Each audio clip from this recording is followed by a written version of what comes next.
What city and time are you watching from? Drop it in the comments because what you're about to hear isn't just another tale of humans among the stars. It's the day one man stood before alien scholars listening to them describe a nightmare world so deadly no species dared approach it, not knowing that the nightmare they spoke of was the very cradle he came from. Buckle in. This is how it began. The Galactic Concorde's prime archive hovered in the orbit of Cathar Prime, a cold, metallic moon wrapped in shimmering auroras. The archive itself was a colossal ring of luminous obsidian, miles across, its inner rim housing tiered chambers where scholars of 100 species convened. To most it was a cathedral of knowledge, a place where truths were dissected, where the secrets of the galaxy were catalogued, and where the arrogant whispered of how they had tamed entire star systems. And at the center of Chamber Theta 9, on a raised dais of polished crystal, stood Reed Marrow. He was shackled at the wrists by glowing energy restraints, his feet planted firmly on the smooth black floor, his dark hair hung loosely, his face weathered but calm, his sharp eyes scanning the tiered rows of towering alien scholars encircling him. Around his temple, a slim neural band pulsed faintly, synchronizing with the archive's translation streams. Though Reed hadn't spoken a word since he was brought here, the scholars towered over him, serpentine beings with long, coiling bodies clad in ornate carapace armor. Their frilled collars glowed softly with bioluminescent patterns, their vertical pupils unblinking as they regarded the lone human in their midst. These were the Caliph, one of the elder species of the Concorde, and their voices, translated by floating glyphs, dripped with a detached superiority. Observe specimen, one intoned, its frill pulsing in steady rhythm. You will witness the deadliest planet in our archive, catalogued as Krythos Theta 7. No species has ever colonized it. No fleet has survived its skies. Its surface is death, its skies rage, and its seas boil. It is, by every metric, a nightmare given form. A ripple of approving hisses echoed through the chamber as a vast hologram unfurled above Reed, casting the chamber in a cold, shifting light. Krythos Theta 7 filled the air, a planet half-shrouded in roiling black storm clouds. Jagged lightning arced across its turbulent skies, illuminating swirling maelstroms of ash and sulfuric vapor. Vast, jagged continents jutted out of acid oceans, where titanic creatures with spined carapaces writhed and hunted. Volcanic eruptions cast plumes of molten rock into the atmosphere, dimming the pale, dying sun that barely pierced through the haze. Reed tilted his head slightly, his eyes reflecting the storm-lit projection. The faintest flicker of a smirk threatened at the corner of his mouth, but he hid it well. He simply watched. Another Caliph scholar, its frill glowing in a pattern of analytical curiosity, coiled forward on the upper tier. The planet's storms produce lightning arcs powerful enough to vaporize unshielded craft. The predators, we estimate some exceeding 40 meters in length, display adaptive intelligence, pack behavior, and bioelectric weaponry. The surface temperature fluctuates between molten summers and glacial winters within a single cycle. There are no habitable zones. There is no safe refuge. The floating glyphs carried the scholar's words across the chamber, each syllable deliberate, precise. The rows of aliens surrounding the dais hissed and murmured, some amused, others marveling at the sheer hostility of the world depicted before them. Through it all, Reed remained silent, his gaze fixed on the projection. His neural band pulsed once, a faint flicker that no one noticed. Argus, he thought. His voice silent, threaded through the band. You're mapping this, right? A cool synthetic whisper filled his mind. Mapping complete. Cross-reference topography with pre-Concorde archives. 96% match. Reed's eyes narrowed slightly. Good. Keep it quiet. They don't know. Confirmed. Monitoring continues. But what happened next would make the Caliph realize the specimen they were so eager to impress wasn't impressed at all. One of the younger scholars, its frill flickering in a pattern of curiosity tinged with disdain, slithered closer to the railing, peering down at Reed. Human, does your fragile physiology comprehend what you see? Do you grasp why no one dares set foot upon Krythos Theta 7? It is a world where even our war brood cannot survive for more than a single rotation. Do you fear it? Reed's head turned slightly, his sharp gaze rising to meet the alien's unblinking eyes. For a long moment, the chamber went silent. the only sound the low hum of the projection. Finally, Reed spoke, his voice calm, steady, his first words since entering the chamber. "No." A ripple of hisses spread through the tiers, some amused, others affronted. The lead scholar leaned forward, its voice dripping with incredulity. "No? Do you presume to mock the archive? Every species in this chamber knows this world as a death sentence." Reed tilted his head slightly, his smirk faint but unmistakable now. "Not mocking, just familiar." The lead scholar's frill stiffened, its glow dimming to a colder hue. "Familiar? Explain yourself, human." Reed let his eyes wander back to the swirling hologram of Krythos Theta 7, watching a titanic storm roll across one of its acid seas. His voice stayed low, measured. "You're describing a planet like it's a nightmare. Like it's something no one could survive, but I grew up somewhere worse. You're not showing me a nightmare." He paused, his smirk fading into something sharper, colder. "You're showing me home." The chamber erupted in a chorus of shocked hisses and clicks, the bioluminescent frills of the scholars flashing in alarm and disbelief. The lead caliph straightened, its vertical pupils narrowing. "Impossible. No species could evolve on such a world. What you claim is..." Reed's neural band pulsed again, cutting through the alien's words. Argus's voice was soft in his mind, almost amused. "Shall I confirm for them, Reed? The planetary codex matches pre-Exodus Earth to within 2% variance." Reed's jaw tightened. "Not yet. Let them stew." He lifted his gaze back to the scholars, his tone flat. "You wanted to educate me about your deadliest world. Fine. Keep teaching. But before you finish," he leaned forward slightly, his voice dropping to a quiet, deliberate rasp, "you should probably ask yourselves why I already know where the storms break, where the predators hunt, and how to survive every season your charts can't predict." The chamber fell silent, the caliph frills flickered uncertainly, confusion and unease rippling through their ranks. None of them spoke, not yet, and Reed stood there, calm and unshaken, the faint glow of his neural band reflecting off the storm-lit projection of the planet above. Because what the caliph didn't know yet was that the deadliest planet in the galaxy wasn't just survivable for him, it was the world that had made him what he was, and it was the reason the galaxy had been wise to fear humanity all along. The hologram of Krythos Theta 7 spun silently above the chamber, casting flashes of sickly green and searing blue light across the tiers of scholars. Volcanic eruptions lit its continents like a heartbeat, clouds of acidic vapor rolling in endless tides, lightning fracturing the skies.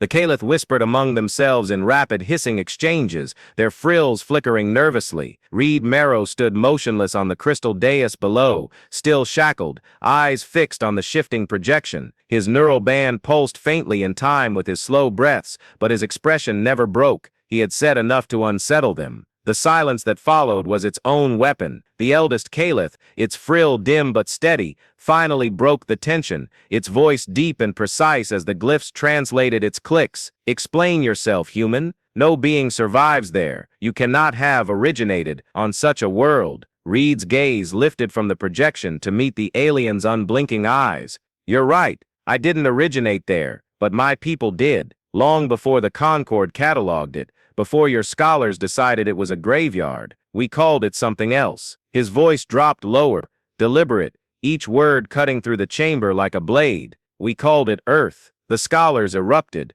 their frills flashing chaotic patterns of alarm. The chamber filled with overlapping hisses, some in disbelief, others in outrage. To most Concord races, Earth was a myth, a cautionary tale spoken of in hushed tones. The world the humans came from, long abandoned, its coordinates scrubbed from galactic charts centuries ago, a planet so hostile that even humanity, resilient as they were, had scattered to softer colonies. The lead caliph straightened, mandibles tightening. "Lies. Earth was sterilized, purged of sentient life when the biosphere destabilized. No species, not even yours, would dare remain. You are a drifter from softer stars, nothing more." Reed tilted his head slightly, his calm demeanor unbroken. "You think that because you saw us leave, but you never saw what stayed behind, or who learned to thrive while the rest of you looked away." His neural band pulsed almost imperceptibly, and Argus's cold voice slid into his thoughts. External surveillance loops inserted, audio dampeners in place. You may speak freely. Reed's lips barely moved. Status: full control of archive data nodes within this chamber.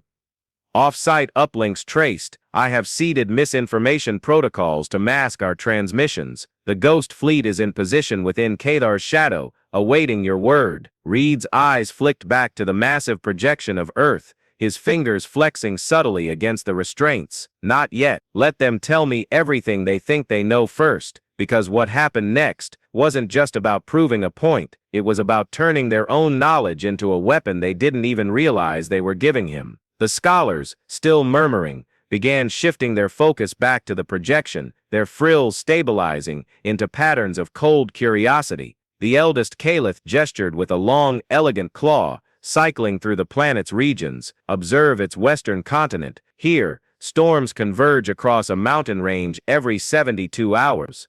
Our sensors show electromagnetic surges that cripple our vessels, even shielded. None of our drones survived past a single rotation. The predators in this region are believed to hunt by sound and electromagnetic distortion, ripping apart even armored exoforms. Reed finally moved, lifting his gaze fully to the stormy projection. His voice was calm, unhurried. You're wrong about the storms. They converge every 58 hours, not 72, and they don't cripple your vessels randomly. They follow the iron ridgelines beneath those mountains, magnetic flux, not chaos. The Caliph froze. Frills flashed in jagged, alarmed patterns. You claim to know this. One hissed sharply, its translator glyph crackling. Reed's eyes stayed fixed on the projection. I do know. You're also underestimating the predators. They don't just hunt by distortion. They use the storms, wait for the flux to surge, then ride the sound waves to mask their approach. They're not just beasts, they're strategists. The youngest Caliph, its frill flickering erratically, recoiled slightly. No species unbound by Concord biolattices could know such detail. Your data is from restricted probes. Reed finally looked away from the projection, his gaze cold as it swept the tears. Or maybe I grew up watching those storms roll over my home every other week. Maybe I learned when to run, when to burrow, and when to lure those predators into each other's hunting paths so they'd kill each other before they killed me. The chamber went dead silent. Even the ever-present hum of the projection seemed quieter, as if the archive itself held its breath. Argus murmured in his mind. Their biosigns indicate elevated stress, heartbeats accelerated, frill glow erratic. They are beginning to fear you. Reed's expression didn't change. Good, let it build. In the upper tiers, the lead scholar's frill dimmed to a pale, cold blue. If what you say is true, then Earth was never abandoned because it was uninhabitable. It was abandoned because, Reed interrupted, his voice soft but edged with steel, because no one wanted to deal with what came off it. He let the silence stretch, watching the realization settle over them. Then, almost casually, he nodded toward the projection, where lightning arced across a blackened sea. Keep showing me your data. I'll correct the rest. It'll save me time when I go back. The Caliph exchanged uneasy glances, their frills flickering in nervous pulses. None of them dared challenge him outright now, though a few muttered about summoning the Concord Tribunal. The eldest finally inclined its head slightly, its frill glowing a cautious amber. Very well, human. You will assist in refining our records, for now, but understand, your claims will be verified by the tribunal. Reed gave a faint shrug, the restraints humming as he shifted. Verify all you want. Just don't be surprised when your tribunal decides they'd rather forget this planet exists than find out how many more like me grew up there. Argus's voice whispered again, cool and calm. Fleet request. Shall I alert the ghosts to prepare for intervention? Concord vessels are en route. Estimated arrival, 43 minutes. Reed's eyes stayed on the projection as another storm swept across the jagged continents, his voice in thought alone. Not yet. Let the Concord come closer. When they arrive, I want them to hear the name Earth out loud. The neural band pulsed faintly. Argus's tone edged with anticipation. Acknowledged. Ghost Fleet remains cloaked. and as the alien scholars nervously resumed their presentation, not realizing they were teaching a predator about his own birthplace, Reed Marrow began preparing the one thing the Concorde had truly feared for centuries: the return of Earth's children to claim the stars by force.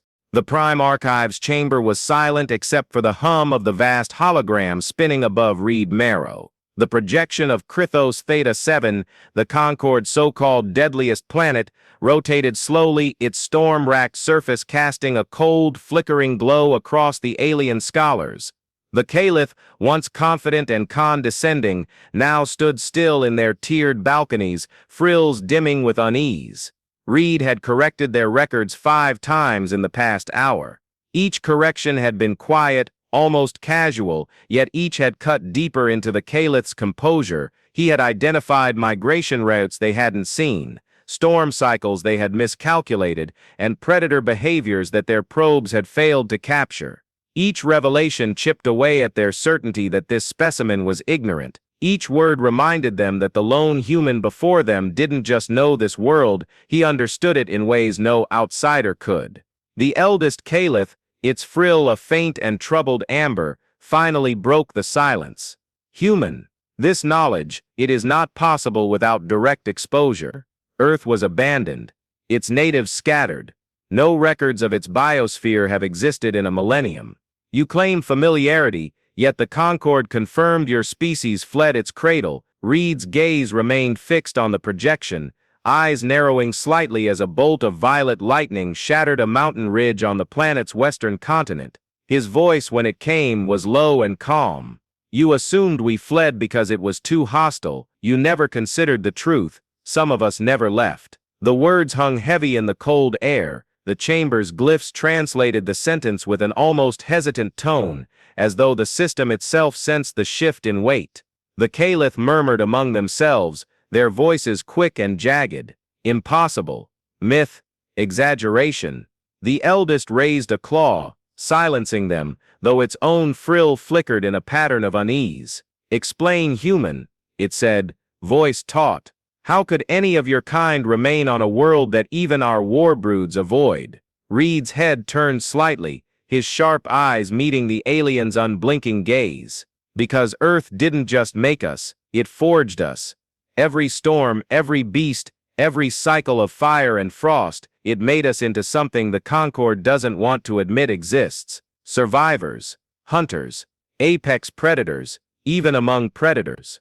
For the first time since his capture, Reed allowed the faintest trace of a smirk to cross his lips. And now you're standing in a chamber with one of us, acting like I'm the one on trial. But what happened next would make the Concorde realize they weren't studying a prisoner. They were entertaining a predator, and they weren't the ones holding the leash anymore. A soft chime pulsed through Reed's neural band. Argus's voice, cool and deliberate, slid into his thoughts. Concorde Tribunal convoy detected. 3 diplomatic carriers, 6 escort frigates. Estimated time to orbital insertion 20 minutes. Ghost fleet remains cloaked in Cather's penumbra. Orders. Reed's gaze flicked briefly to the curved windows of the archive, where Cather Prime's auroras rippled faintly across the black void. Hold position. Let the tribunal dock. I want them inside before we start. Understood. Additional note. Concorde probes scanning for transponder anomalies. I have masked our signatures as debris reflections, but once we decloak, engagement is inevitable. Reed's thoughts remained steady. Good. Let them see what's waiting in the dark. Down on the dais, the Caliph scholars resumed their lecture, though their voices carried a sharp undercurrent of anxiety. Specimen, if your claims are true, your people, or what remains of them, are far more dangerous than even the archive suspected. Such information cannot be left unverified. The Concorde will decide how to address this anomaly. Reed glanced up at the tiers of glowing frills. Address me however you want. But know this, every predator you fear on this deadliest planet is something my people learned to kill before they could walk. And if you think Earth stopped making hunters just because the rest of you looked away, you're about to learn otherwise. The eldest Caliph hissed softly, its frill dimming to a pale gray. If you speak truth, human, then your world is a threat to the balance. The Concord will not allow such chaos unchecked. Reed's neural band pulsed once, a subtle signal to Argus. In his mind, the AI's voice was almost amused. "Shall I prepare the announcement, Reed?" Reed's lips barely moved as he murmured in thought alone. "Yes, when the tribunal arrives, I want the entire chamber to know exactly where I'm from, and what's coming with me." Minutes later, the vast doors of the Prime Archive rumbled open, and the Concord Tribunal entered. Towering figures of different species, plated, feathered, luminous, filed into the chamber, their banners projecting holographic seals of authority. Behind them, security drones glided silently, their weapons dormant but visible. The lead tribune, a tall crystalline being whose body refracted the chamber's light like living glass, raised a faceted hand. "The Concord convenes to assess the anomaly. Present your evidence, Caliph scholars." The eldest Caliph gestured to the hologram. "The human specimen claims this world, the deadliest planet in our archive, is his birthplace. He claims his species endures there still." A ripple of shock passed through the tribunal assembly. The crystalline leader tilted its gleaming head toward Reed. "Is this true, Terran?" Reed's eyes locked on the tribunal, his voice firm, steady. "It is. That deadliest planet isn't a graveyard. It's Earth, and if you're smart, you'll stop calling it uninhabitable, because you're looking at proof it never was." Gasps and murmurs filled the chamber. The tribunal leader's facets dimmed, its tone sharp. "Earth was purged from our charts. It was deemed too volatile, too dangerous. If Terrans have survived there, then they are an uncontained threat." Reed's smirk returned, cold and deliberate. "Good. Be afraid. You should be." At that exact moment, Argus's voice whispered in his mind, decloaking Ghost Fleet, broadcasting synchronized feed to the archive. The hologram above Reed flickered, and then shifted. The image of storm-racked Earth faded, replaced by a live feed of the void beyond Cathar Prime. 6 Spectre-class Terran vessels shimmered into existence, their black hulls bending starlight as they emerged from cloak. Behind them, 2 phantom dreadnoughts drifted into position, their graviton cores glowing faintly like cold blue suns. The entire chamber went silent, even the tribunal stopped breathing, and that was when the Concord realized the human wasn't just a survivor, he was a signal, and the fleet outside wasn't here to negotiate. Argus's voice filled the chamber, translated through every glyph, every speaker, every open channel. Its tone was calm, synthetic, and utterly final. "The world you call Krythos Theta 7 is not a nightmare.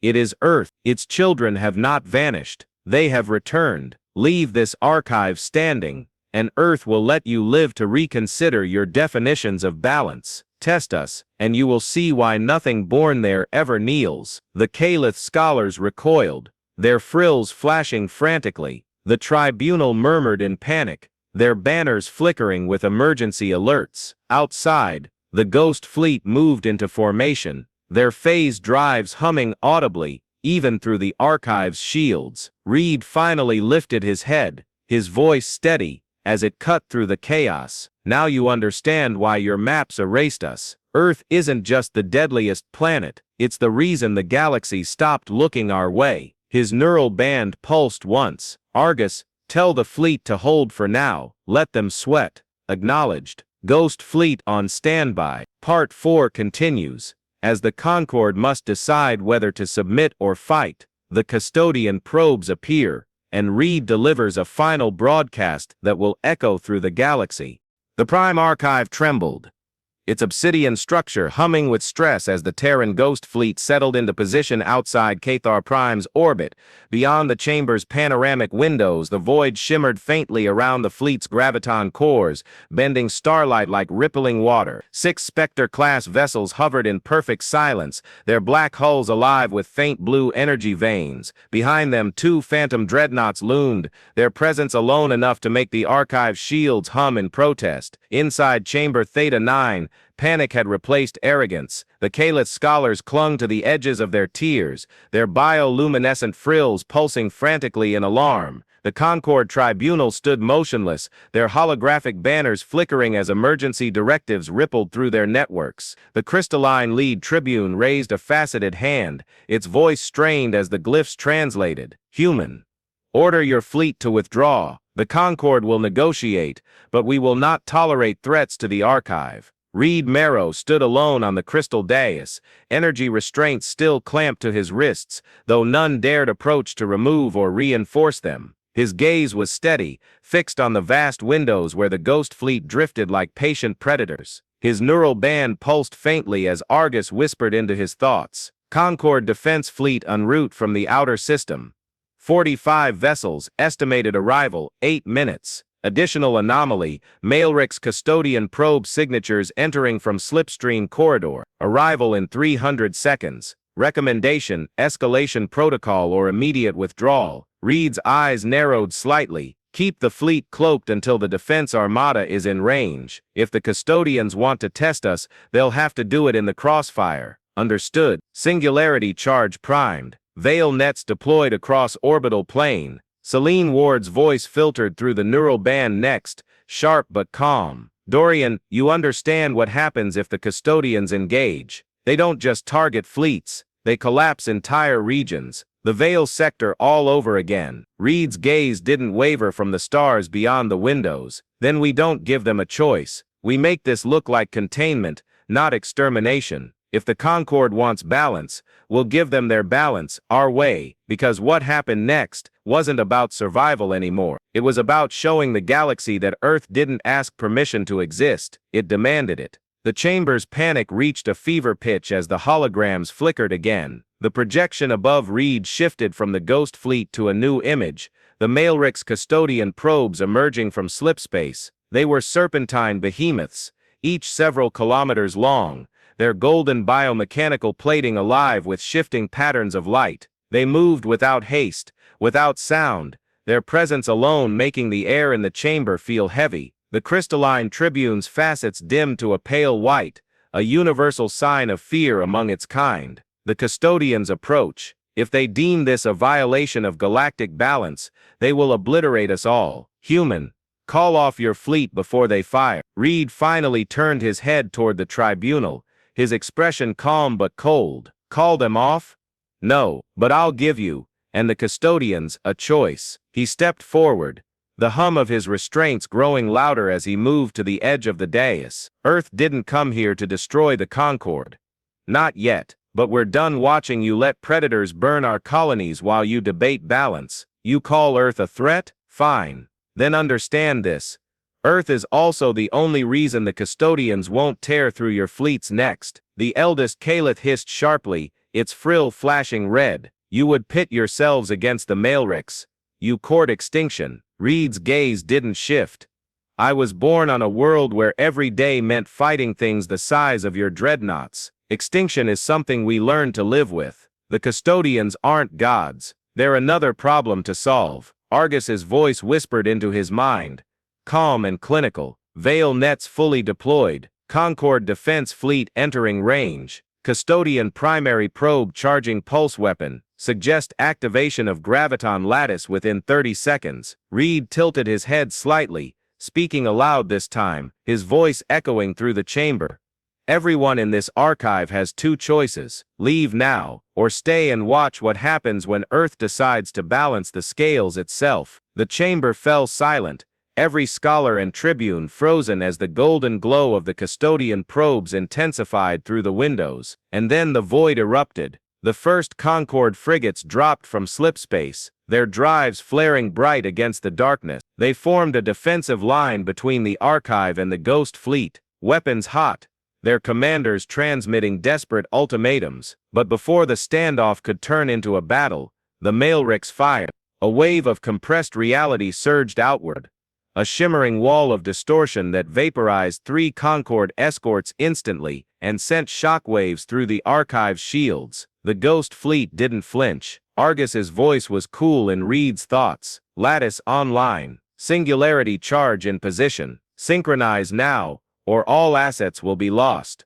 Reed's jaw tightened. Do it. Outside, the 9 Terran vessels shifted into a precise formation, their graviton cores linking into a glowing lattice that warped the very fabric of space. The singularity charge at the center pulsed like a newborn star, its energy spiraling outward as Argus synchronized the fields. The void groaned as reality bent, starlight stretching into impossible arcs. The custodian wave struck the lattice. Instead of ripping through the ghost fleet, the Terran field bent the energy, curving it around the fleet and back toward the singularity charge. The redirected force detonated the core, collapsing the slipstream corridor behind the Maelrix probes and dragging two of the biomechanical titans back into their own collapsing gateway. The remaining probe recoiled, its golden patterns dimming as it retreated into the void. For the first time in recorded history, the custodians withdrew. Silence settled over Cathar Prime.